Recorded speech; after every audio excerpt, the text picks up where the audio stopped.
Voilà, une petite vidéo sur SwiftUI, l'utilisation des images. Donc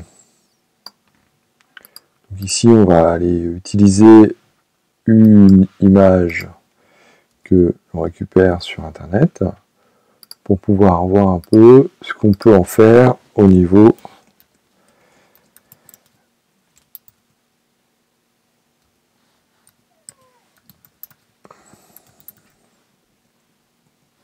voilà.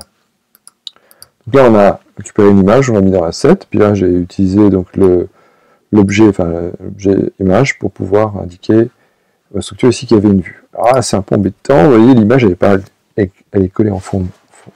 Elle est collée. Voilà, elle n'a pas la bonne taille. Donc déjà, ce qu'on peut lui indiquer ici, c'est que on va la retailler. Donc là, l'image a été retaillée, mais elle occupe toute la place de l'écran.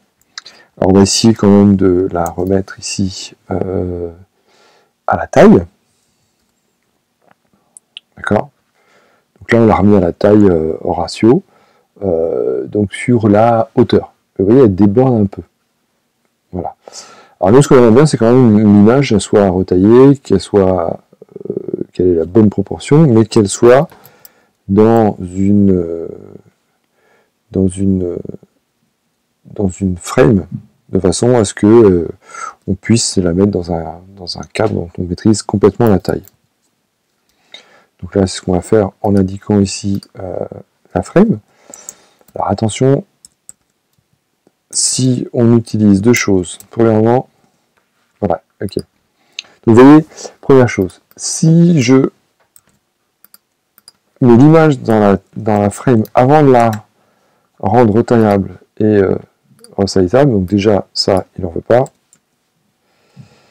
Alors on a bien notre frame là-dedans, mais l'image, elle, ici, vous voyez, on a bien notre frame, mais l'image, elle occupe toute la taille, parce qu'on l'a appliqué à la frame, et c'est la frame qu'on essaye de redimensionner, donc ça va pas du tout.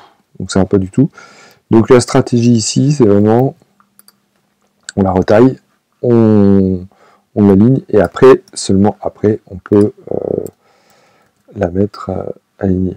D'accord? Alors attention aussi, scale to fill, scale to fit, on a des comportements différents. Là, je vais utiliser scale to fill de façon alignée, de façon à ce que l'image soit plus grande ici que le cadre.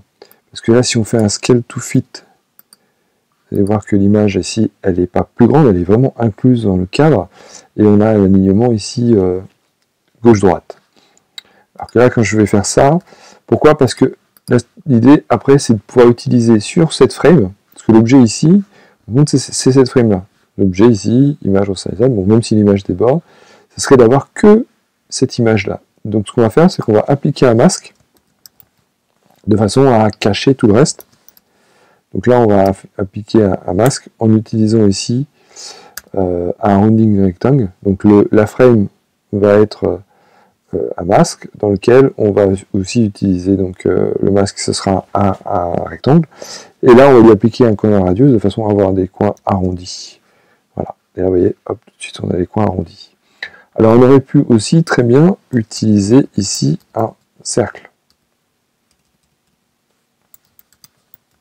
Allez. On aurait pu très bien utiliser un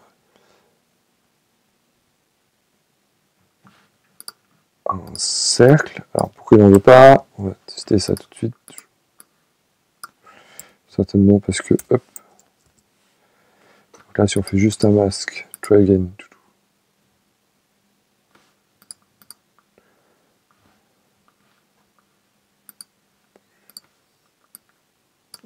On revient 10 fois, voilà. Ok, mon point masque. Donc là, il va falloir qu'on lui donne une stratégie pour le masque. Donc là, on va lui donner le cycle. Ok. Voilà.